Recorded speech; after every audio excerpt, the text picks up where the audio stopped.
Gamma Galaxy Rukmini వంట ఇంటికి స్వాగతం. వంకాయలతో బజ్జీలు రకరకాలుగా చేయవచ్చు. రకరకాల వంకాయలు మార్కెట్లో దొరుకుతున్నప్పటికీ పెద్ద వంకాయ బజ్జీలు వెరైటీగా ఉంటాయి. ఒక పెద్ద వంకాయను శుభ్రంగా కడిగి పలుచని చిప్స్ లాగా కట్ చేయాలి. వంకాయ కట్ చేసే ముందుగానే మనం గ్రేవీ పేస్టు తయారు చేసుకోవాలి. మిక్సీలో చిన్న అల్లం ముక్క, 4 వెల్లుల్లిపాయలు, పుదీనా ఆకు, కొత్తిమీర, కొద్దిగా చింతపండు గుజ్జు వేయాలి. దానిలో జీలకర్ర, ధనియాల పొడి, కొద్దిగా ఉప్పు వేసి మిక్సీ పట్టాలి.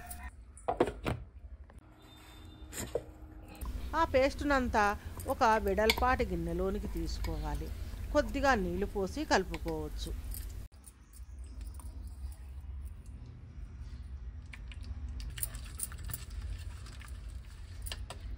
ఇప్పుడు వంకాయను స్లైసెస్గా కట్ చేయాలి.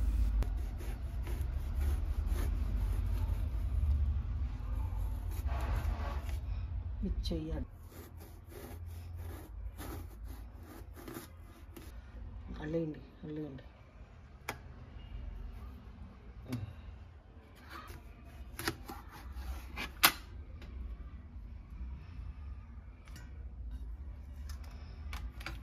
ఆ పలుచని చిప్స్కు 2 పక్కల గ్రేవీని పూయాలి.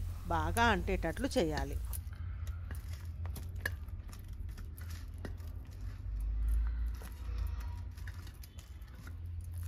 ఒక గిన్నెలో 4 స్పూన్ల శనగపిండి తీసుకుంటున్నాను. దానిలో పసుపు, కారం పొడి, తగినంత ఉప్పు వేయాలి. 1/2 స్పూన్ ఓమ నలిచి వేయాలి.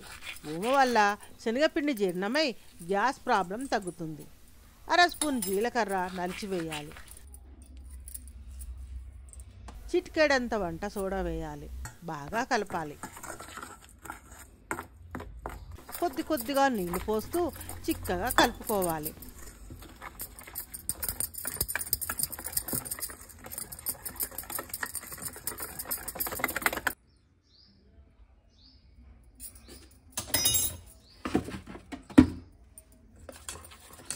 దానిలో 1 స్పూన్ బియ్యం పిండి వేస్తే చాలా రుచి వస్తుంది. బాగా కలిపిన పిండి ఇలా చిక్కగా ఉండేటట్లు చూసుకోవాలి. గ్రేవీ పేస్ట్ రాసిన వంకాయ చిప్స్ పిండిలో ముంచి నూనెలో వేయించాలి. పిండి 2 పక్కల బాగా అంటేలాగా చూసుకోవాలి. మీడియం ఫ్లేమ్లో ఉంటే మాడిపోకుండా వేగుతాయి.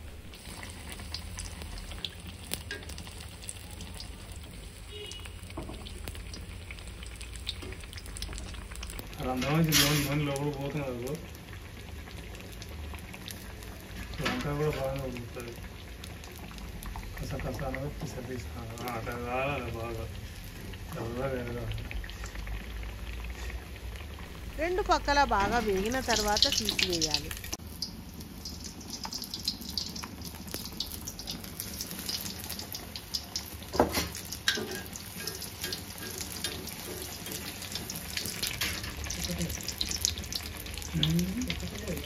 ఇవి ఈవినింగ్ స్నాక్స్ గాను, హాలిడే స్పెషల్ స్నాక్స్ గాను చాలా రుచిగా ఉంటాయి.